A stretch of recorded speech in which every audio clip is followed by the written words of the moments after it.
Imagine a world where confidence, independence, and sexual freedom were enough to mark you as dangerous. Witches, witches, witches, witches! Welcome to the twisted history of the so-called evil witch. In today's video, we're diving into the darkly seductive origins of witchcraft's reputation, exploring how powerful women became symbols of fear, lust, and rebellion.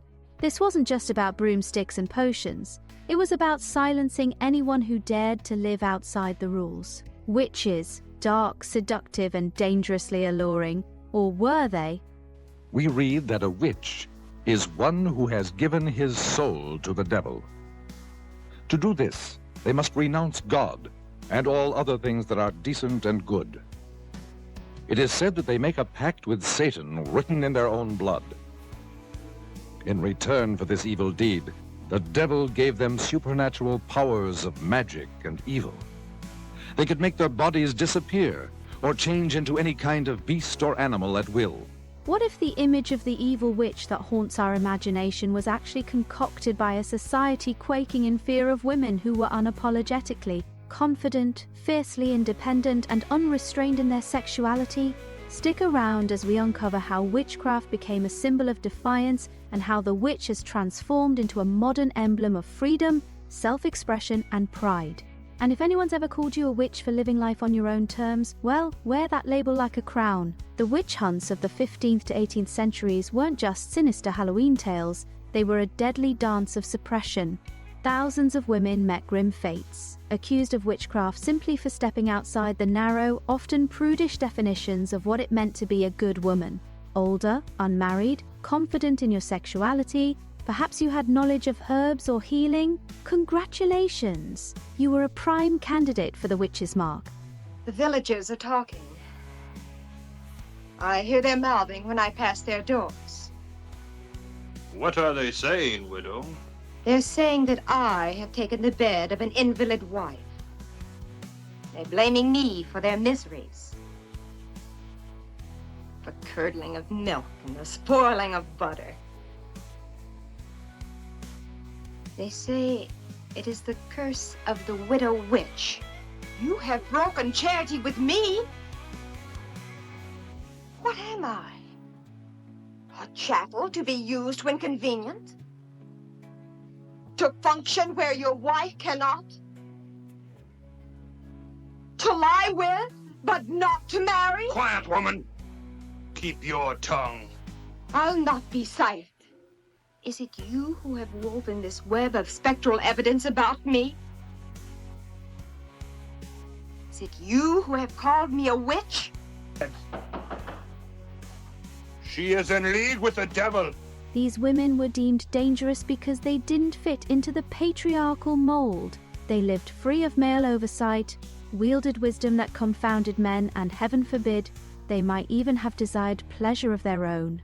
In these societies, the witch hunts were a fierce tool for controlling women, especially those deemed too outspoken, too independent, or too sexually liberated. The label of witch was often slapped on women to curb their autonomy and, crucially, to keep their sexuality on a tight leash.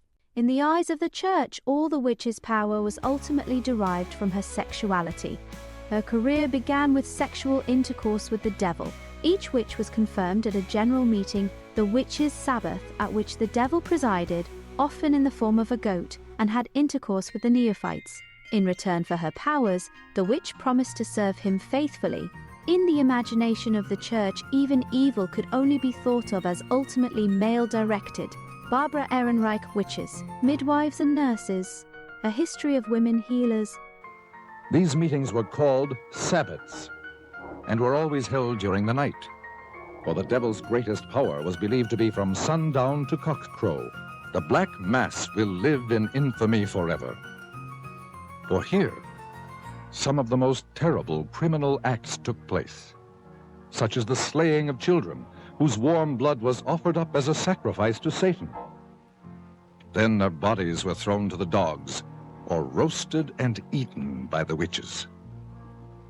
Following this ritual, the entire gathering would throw themselves into the most depraved orgies of filth and obscenity conceivable to the human mind.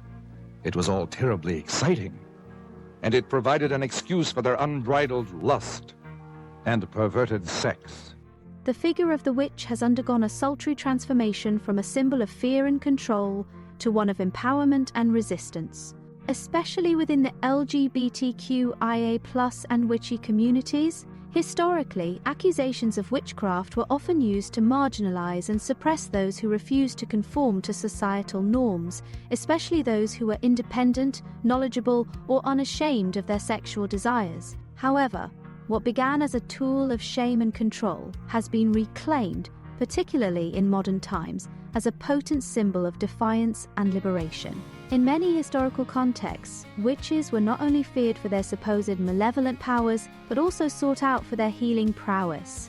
The knowledge of herbs and natural remedies that many witches possessed was invaluable, and this duality, feared and revered, mirrors the experience of many marginalized communities who are both ostracized and essential. Let's discuss the enticing S-word, sexuality. The idea that women could have desires of their own was, and in many ways still is, terrifying to patriarchal societies. Witches in historical texts and media are often depicted as either temptingly dangerous or grotesquely sexual. Think of the old crone with a wart on her nose. These extremes reflect a deep-seated fear of female sexuality. The 1927 book The Mysteries and Secrets of Magic by Charles John Samuel Thompson is an in-depth exploration of the history and practices of magic, spanning ancient to modern times. In it, he writes, "A good deal of nonsense has been written concerning the witches' meetings. There is some evidence to show that these abnormal women did have secret meetings at night in out-of-the-way places, where they performed mysterious rites and ceremonies which probably concluded with an orgy." On one hand, you have the young, enchanting temptress, a woman who wields her sexuality like a seductive weapon, leading men astray with her allure.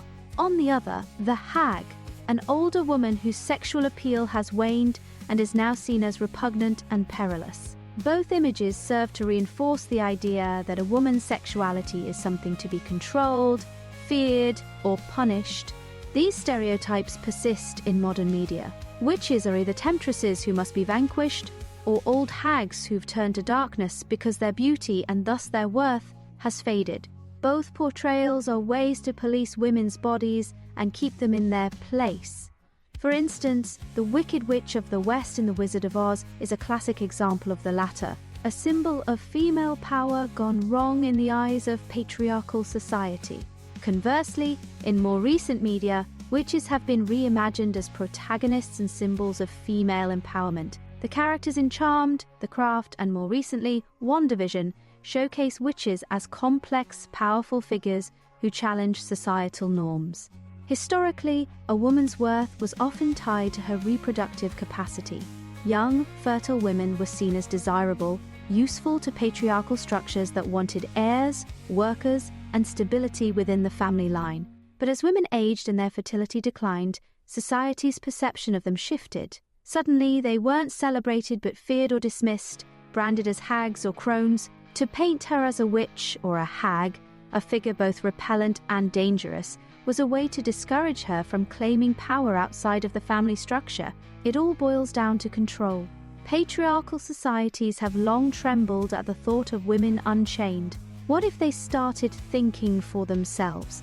What if they began making their own decisions about their bodies and their lives? Gasp! That cannot stand, not even today. But back then, the witch label was a convenient way to incite fear, to portray independent women as a threat to social order. This wasn't just about political or social power, it was about taming women's sexual power too. A woman who embraced her sexuality was seen as a threat, a danger that had to be neutralized. And what better way to do that than to label her a witch? The label of witches now being embraced. In recent years, women have claimed the witch as a symbol of power, autonomy, and defiance. No longer a symbol of fear, the witch has become a badge of resistance against the very patriarchy that sought to suppress her. If you are feeling rebellious, why not check out our album on Spotify, Apple, Amazon, Tidal, TikTok, YouTube, and many other platforms. Witches Rise is an empowering Celtic rock album with 8 new songs that takes listeners on a transformative journey through themes of strength, resilience, and the reclamation of power. Each song is a chapter in a narrative that explores the complexities of witchcraft, femininity, and the fierce spirit of those who have been marginalized throughout history.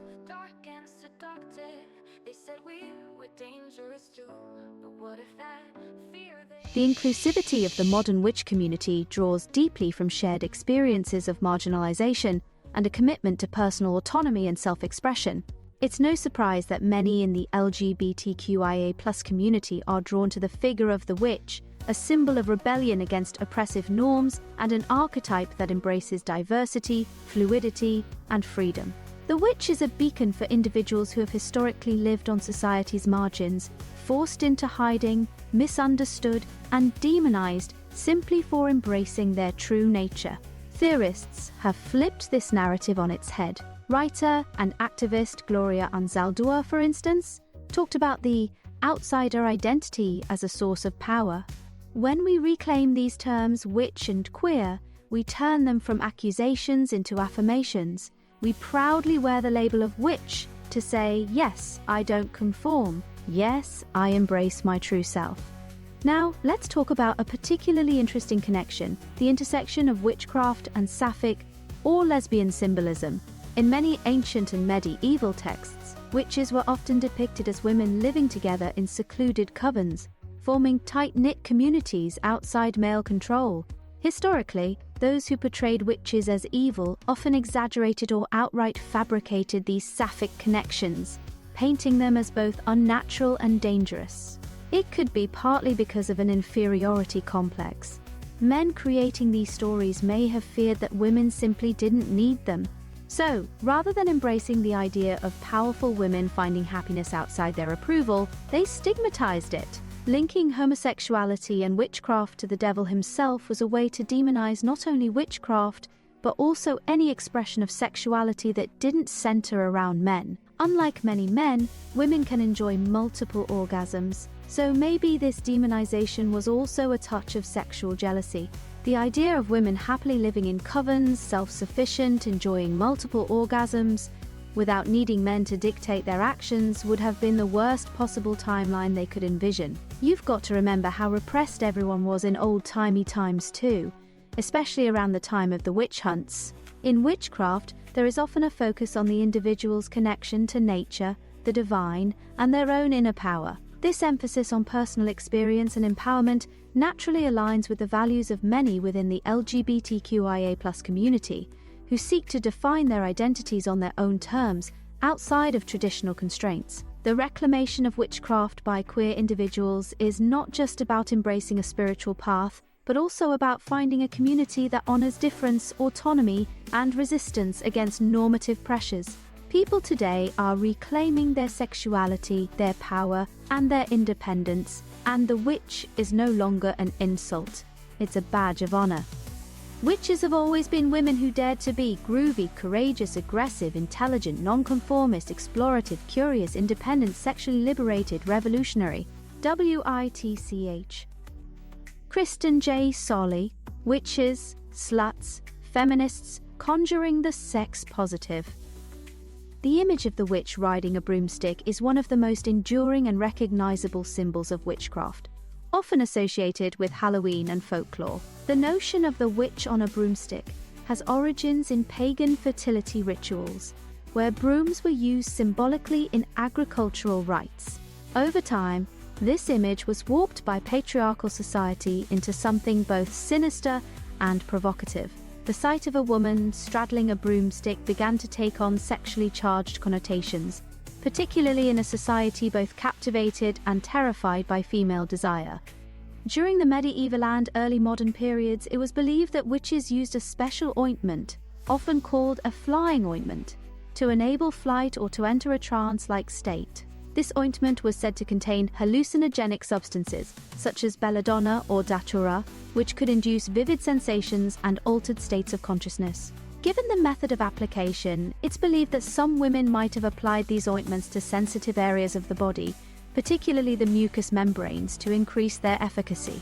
This could include the genital area, and in doing so, the act of riding a broomstick became a way to facilitate the application of the ointment, leading to both physical and possibly sexual stimulation. This idea was sensationalized by a patriarchal society that already viewed female sexuality with suspicion and fear. The image of a woman using a broomstick for sexual gratification became a way to further demonize witches, portraying them as hypersexual beings who engaged in deviant behavior. It was a deliberate distortion meant to incite moral panic and justify the persecution of women who did not conform to societal norms. Today, some witches embrace the broom as a symbol of cleansing and protection, turning a tool of ridicule into one of power. Look out for a future video going deeper into this exploration of the besom on our channel. The control over women's sexuality has deep historical roots, and in many societies, powerful or sexually autonomous women have been stigmatized and labeled as dangerous. But the witch has evolved from a figure of fear to one of defiance and empowerment, especially with the rise of modern witchcraft, modern paganism, and the formation of Wicca. This transformation is steps towards a broader cultural shift towards embracing diversity, autonomy, and resistance against oppressive norms. In reclaiming the witch, communities are not only challenging historical stereotypes, but also forging new identities that celebrate individual power and collective strength. So, the next time someone tries to label you as a witch for daring to be yourself, remember this: witches were never the evil ones. They were the women who refused to be controlled. Stay magical and don't let anyone tell you who you're supposed to be.